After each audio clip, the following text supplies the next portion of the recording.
स्वागत है आप सभी का आपके साथ। मैं पल्लवी रविंद्र सिंह। बुलेटिन की शुरुआत दिल्ली से करेंगे। कांग्रेस को एक बड़ा झटका लगा है। दिल्ली कांग्रेस अध्यक्ष ने अपने पद से इस्तीफा दे दिया। अरविंदर सिंह लवली ने इस्तीफा दिया और इसके बाद सियासी गलियारों में भूचाल आ चुका है, क्योंकि दिल्ली कांग्रेस अध्यक्ष रहे हैं अरविंदर सिंह और उनके इस्तीफे के बाद अब सवाल इस बात पर उठेगा कि क्या लगातार जो बिखराव की तरफ कांग्रेस जा रही है उसका असर दिल्ली पर भी देखने को मिलेगा। मध्य प्रदेश, छत्तीसगढ़, राजस्थान और उत्तर प्रदेश के बाद अब जो है इस्तीफों की बयार कांग्रेस में दिल्ली तक पहुंचने लगी है। अरविंदर सिंह लवली ने अपने पद से इस्तीफा दे दिया है। सवाल यह भी कि चुनावी मौसम में जो उन्होंने इस्तीफा दिया है, अब इससे कांग्रेस को कितना बड़ा झटका लगेगा ये भी देखने वाली बात होगी, क्योंकि जाने माने राजनीतिक चेहरे के रूप में अरविंदर सिंह को देखा जाता है और क्योंकि उन्होंने अपने पद से इस्तीफा दे दिया तो उसके बाद अब ये सवाल उठने लगेंगे कि उनके पद की जिम्मेदारी और उनका जो कार्यभार था अब कौन संभालता हुआ नजर आएगा। तो बड़ी खबर आपके टेलीविजन स्क्रीन पर। दिल्ली में कांग्रेस को बड़ा झटका लगा। चुनावी मौसम में दिल्ली कांग्रेस अध्यक्ष अरविंदर सिंह लवली ने अपने पद से इस्तीफा दे दिया। लोकसभा चुनाव के बीच चुनाव आयोग की कार्रवाई लगातार जारी। मुंबई में चुनाव आयोग के अधिकारियों ने बड़ी कार्रवाई करते हुए 3 करोड़ रुपए कैश बरामद किया। यह कार्रवाई मुंबई के भांडुप इलाके में की गई, जहां एक वैन से 3 करोड़ रुपए मिले। अधिकारियों ने गाड़ी के कर्मचारियों और ड्राइवर को हिरासत में लिया और जांच में जुटी है।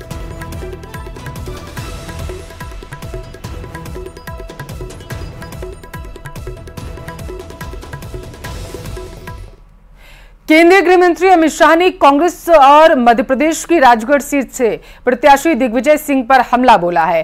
कहा, ये वही लोग हैं जो भगवा आतंकवाद बोलते थे, लेकिन आतंकी हाफिज सईद को साहब कहकर बुलाते थे।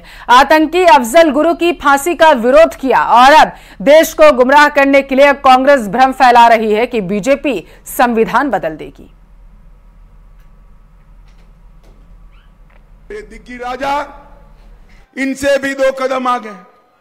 भगवा आतंकवाद, भगवा आतंकवाद। अरे शर्म करो दिग्गी राजा, काय का भगवा आतंकवाद? आतंकवाद के आपके चश्मे बेकार हो गए हैं देखने के, बेकार। ये पाकिस्तान के आतंकवादी हाफिज सईद को साहब कर कर बुलाते हैं। अरे दिग्विजय सिंह जी, ये हाफिज सईद आपका साहब होगा। ये दुर्दांत टेररिस्ट है जिसने भारत का नुकसान किया है। जाकिर नाइक को एक गले लगाते हैं। अफजल गुरु जिसने पार्लियामेंट पर हमला किया, इसकी फांसी का विरोध करते हैं। पीएफआई पर बैन लगाने का विरोध करते हैं और सीए के समर्थक पर लाठी चलाने का काम।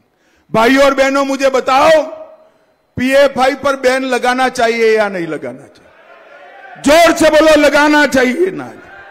ये बता देना बंटाधार को, हम राजगढ़ को फिर से बीमारू राजगढ़ नहीं बनाने देंगे, नहीं बनाते। कांग्रेस पार्टी सालों से गरीबी हटाने का बात करती थी।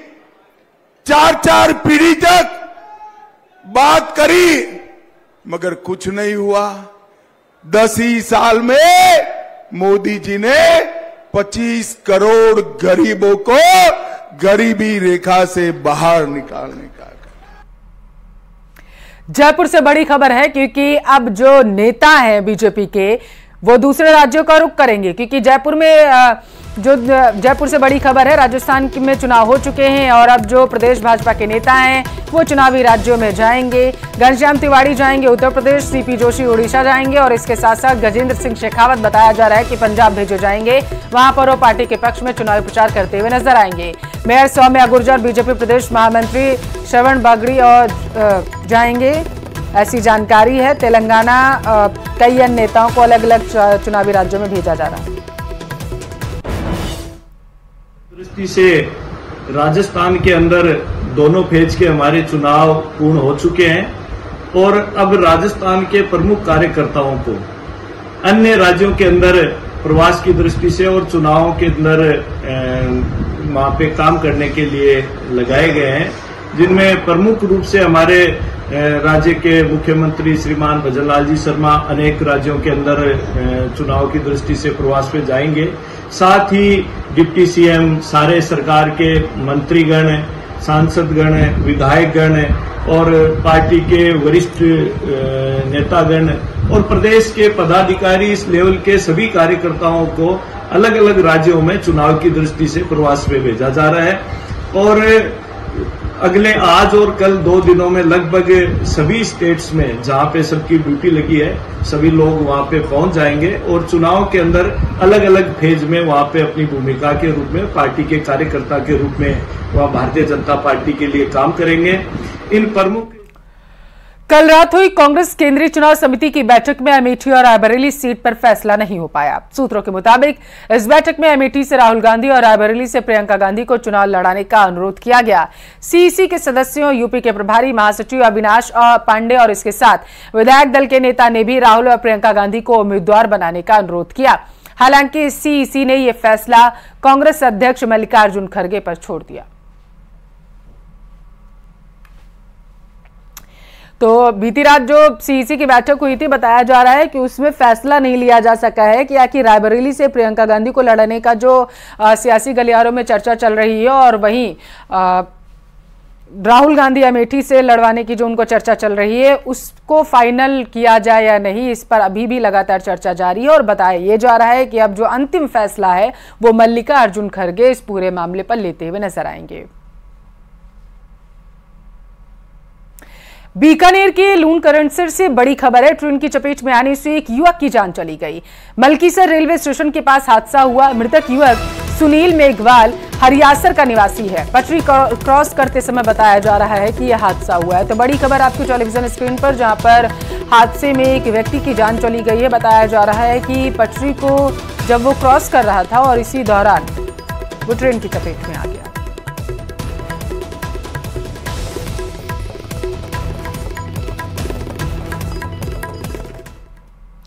और बीजेपी ने राहुल गांधी पर बड़ा हमला किया। बीजेपी नेता अमित मालवीकर ने हमला किया।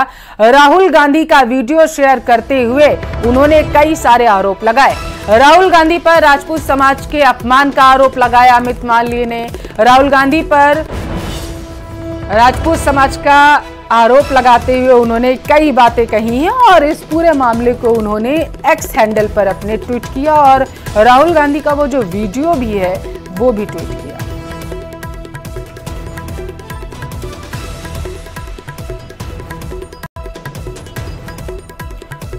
तो अमित मालवीय ने राहुल गांधी पर जहां आरोप लगाए, तो ये आरोप क्यों लगाए जा रहे हैं बीजेपी की तरफ से, अब आपको राहुल गांधी का वो बयान सुनवाते हैं जो उन्होंने राजा महाराजाओं को लेकर दिया। राजाओं महाराजाओं का राज था, जो भी वो चाहते थे कर देते थे। किसी की जमीन चाहिए होती थी, उठा के ले जाते थे। कांग्रेस पार्टी और हमारे कार्यकर्ताओं ने देश की जनता के साथ मिलकर आजादी प्राप्त की, लोकतंत्र लाए और संविधान देश को दिलवाया। उत्तराखंड में कुमाऊं के जंगलों की आग थमने का नाम नहीं ले रही है। मुख्यमंत्री पुष्कर सिंह धामी ने खुद नैनीताल का हवाई सर्वे कर विकराल आग की हकीकत जानी। आग को बुझाने के लिए सेना और वायुसेना की मदद ली जा रही है। जंगल के कई इलाकों में हेलीकॉप्टर के जरिए पानी का छिड़काव किया जा रहा। इसके साथ ही सीएम धामी ने जंगल में आग लगाने वालों को खिलाफ सख्त कार्रवाई के निर्देश दिए।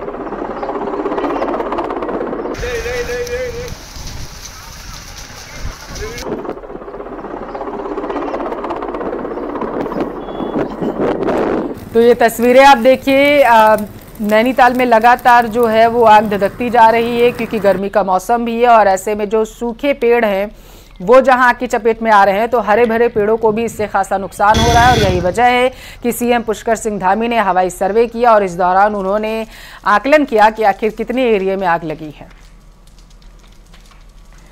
अप्रैल के महीने का अंतिम सप्ताह चल रहा है और गर्मी ने प्रचंड रूप ले लिया। हालांकि दौसा में आए मौसम में बदलाव से 1-2 दिन लोगों को मामूली गर्मी से राहत जरूर मिली, लेकिन अब एक बार फिर से गर्मी का असर देखने को मिल रहा।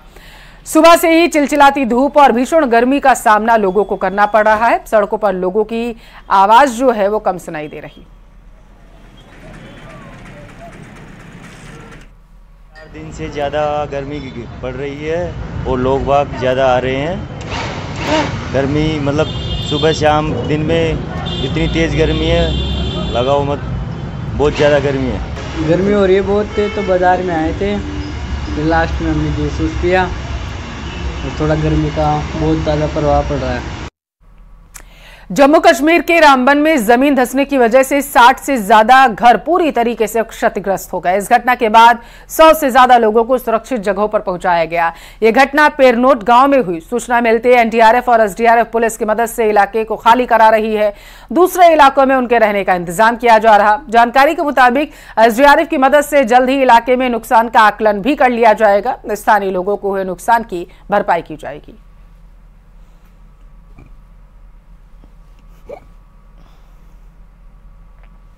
अहमदाबाद का रुख करेंगे, जहां लोकसभा चुनाव के तहत विदेशी भारतीय नागरिकों ने पीएम मोदी के समर्थन में कार रैली निकाली। यह चुनाव प्रचार विदेश से आए गुजरातियों की ओर से किया गया। 11 देश और 7 राज्यों से लोग अहमदाबाद आए और अहमदाबाद से सूरत तक कार रैली के साथ चुनाव प्रचार किया। ये सभी अमेरिका, दुबई, ऑस्ट्रेलिया, न्यूजीलैंड जैसे देशों से आए हैं। इस रैली में 100 से ज्यादा कारें शामिल की गई।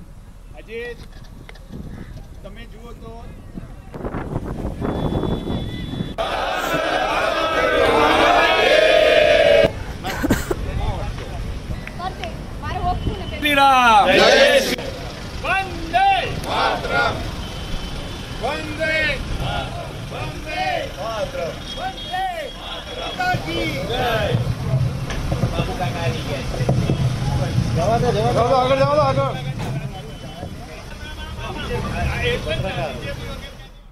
यूक्रेन के राष्ट्रपति व्लादिमीर ज़ेलेंस्की को ऐसा फैसला लेना पड़ा है जिसकी वजह से अमेरिका की बहुत बड़ी बेइज्जती हो गई। अमेरिका ने अपना जो सबसे खास हथियार यूक्रेन भेजा था उसको पुतिन ने चुन चुन कर मारा है। अमेरिका के होश ऐसे उड़ गए हैं कि यूक्रेन के युद्ध का फैसला बहुत ही जल्द होने के आसार हैं।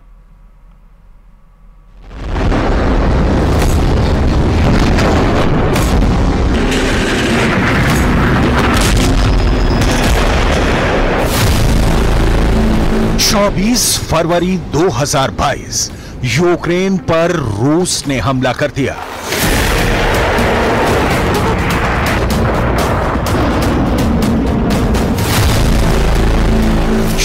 मई 2024 क्या रूस अब यूक्रेन पर फतह हासिल कर लेगा?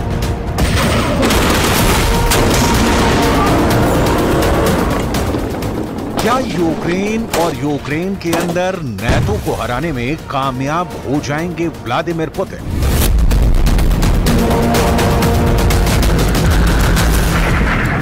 और क्या इस हार की सबसे बड़ी वजह बन जाएगा अमेरिका का वो शक्तिशाली टैंक जिसे बाइडेन ने बहुत उम्मीदों के साथ वोलोदिमीर ज़ेलेंस्की के हवाले किया था? यूक्रेन से अमेरिका के इस एब्रम टैंक्स पर हुए हमले ने व्हाइट हाउस से लेकर पेंटागन तक दहशत फैला दी है।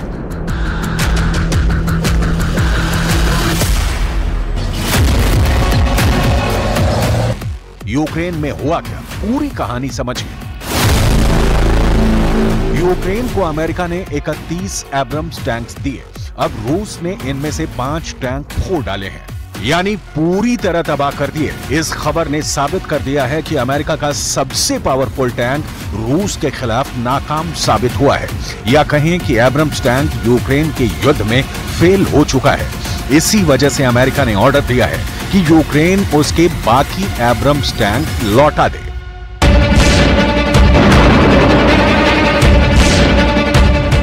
एक टैंक ने बाइडेन की इतनी बड़ी बेइज्जती करवा दी कि अमेरिका ने टैंक वाली पावर डबल करने की बजाय यूक्रेन से अपने टैंक हटाने का ही फैसला कर लिया।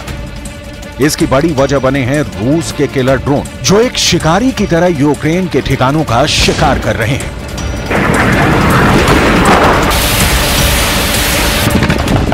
फिर चाहे वो कोई अंडरग्राउंड बंकर हो या फिर चलता फिरता बंकर, यानी टैंक या कहें कि कोई बख्तरबंद गाड़ी, बाइडेन के साथ ज़ेलेंस्की को लगे सबसे बड़े झटके का सबसे बड़ा सबूत देखिए। जब अमेरिका की तरफ से हजारों करोड़ की मदद का ऐलान किया गया तो ज़ेलेंस्की ने अमेरिका से मिले अटैकम्स का जिक्र किया, हाइमर्स के बारे में बताया, लेकिन सबसे खास एब्रम्स टैंक का नाम नहीं लिया। І ракет для хаймарсів до необхідної ППО і техніки.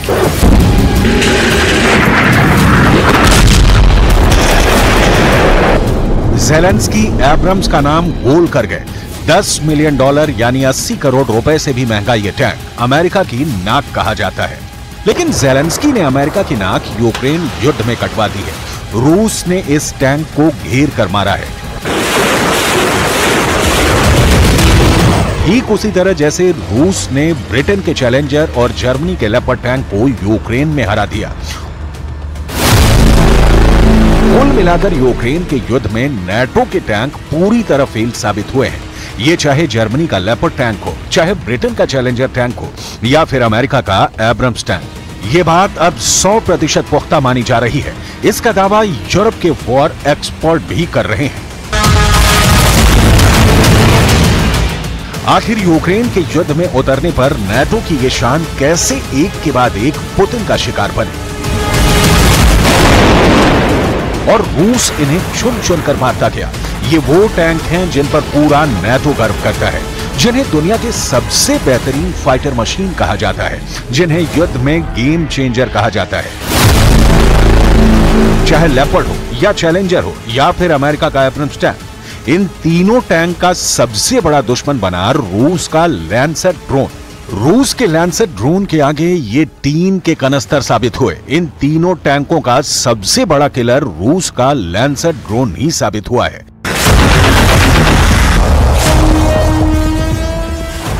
रिपोर्ट है कि यूक्रेन ने बाकी बचे एब्रम्स टैंक को फ्रंट से हटा लिया है और ये बाइडेन के लिए बहुत बड़े शॉक की वजह बन गई है। ज़ेलेंस्की को हराने के लिए पुतिन ने धीरे चलने वाली रणनीति पर काम किया और फिर ऐसी तबाही मचाई कि ज़ेलेंस्की के साथ नेटो की फौज भी देखती रह गई। जब दुनिया गाजा की तबाही देख रही थी, जब दुनिया ईरान और इजरायल के युद्ध को लेकर खौफ में थी, तब पुतिन ने मौके का फायदा उठाया और देखते ही देखते यूक्रेन में रूस की फायर पावर बढ़ती गई।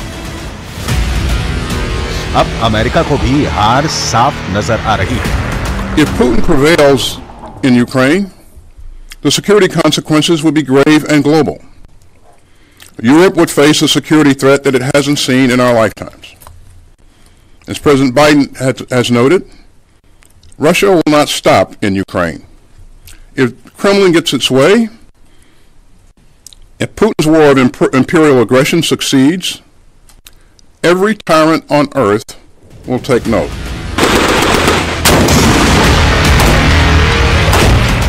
एब्रम्स टैंक का मारा जाना और उसके दिन दहाड़े मर्डर को छुपाना अमेरिका के रक्षा मंत्री अपने नुकसान को समझते हैं, लेकिन वो किसी तरह बाइडेन और पूरे नेटो की बेइज्जती को छुपाने की कोशिश कर रहे हैं।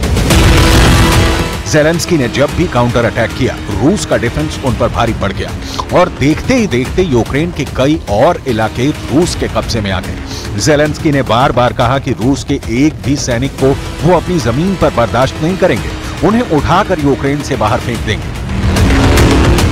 लेकिन हो इसका उल्टा रहा है। सबसे ज्यादा मार तो ज़ेलेंस्की की फौज को पड़ रही है। Should Russia win, the repercussions will be felt well outside Ukraine's borders, risking further escalation. The fight in Ukraine is not just a distant battle. It's about preventing a wider conflict that could potentially draw others deeper into prolonged armed engagements. What happens in one corner of the world doesn't stay in one corner of the world.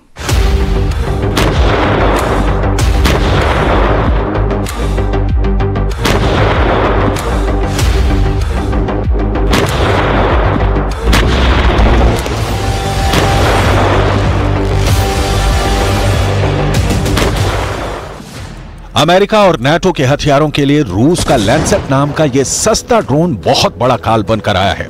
इसका यह video बहुत viral हुआ है। इस video ने पक्का बता दिया कि पुतिन अब चुन चुन कर मार रहे हैं। इस वीडियो को गौर से देखिएगा, क्योंकि इस वीडियो में ज़ेलेंस्की को डराने वाला बहुत बड़ा धमाका है। यूक्रेन को नेटो से मिला लेपर्ड टैंक ज़ैपोरिज़िया के पास अपना टारगेट तलाश रहा है। रूस का ड्रोन इसे ऊपर से देख रहा है और फिर एंट्री होती है रूस के आत्मघाती ड्रोन लैंसेट की। कैमरा 1, लेपर्ड टैंक अपने टारगेट को ढूंढ रहा है। कैमरा 2, लेपर्ड टैंक पर रूस का लैंसेट ड्रोन अटैक करता है। कैमरा 3, लैंसेट ड्रोन से रिकॉर्ड किया वीडियो बताता है कि उसने लेपर्ड का शिकार कैसे किया।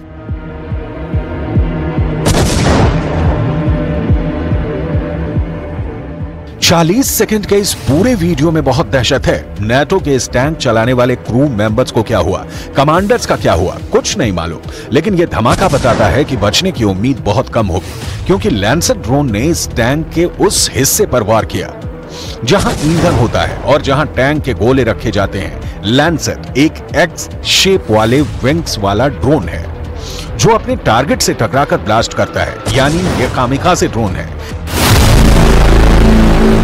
लैंसेट 3 यूक्रेन युद्ध का सबसे खतरनाक हथियार बनकर उभरा है।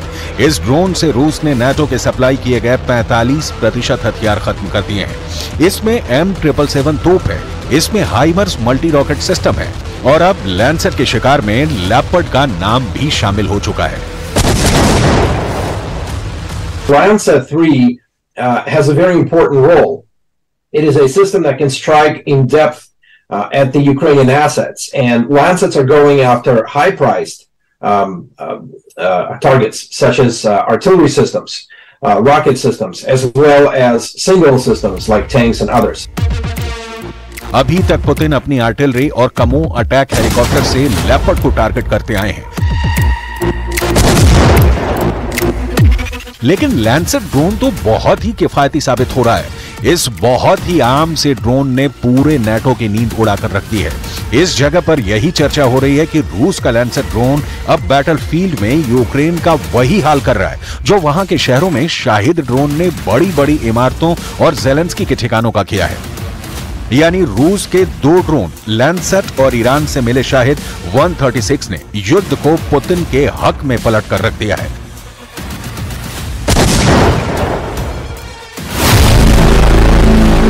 इसीलिए पूछा जा रहा है कि फरवरी 2022 में जो युद्ध यूक्रेन में शुरू हुआ, क्या रूस उसका अंत मई 2024 में जीत के साथ करेगा? इसीलिए रूस में मई के महीने का बहुत बेसब्री से इंतजार किया जा रहा है, क्योंकि मई का महीना यूक्रेन की लीडरशिप के लिए बहुत अहम है। अमेरिका ने युद्ध बढ़ाने के लिए अरबों डॉलर के फंड तो जारी कर दिए, लेकिन उससे भी यूक्रेन का भविष्य सामने नजर आ रहा है।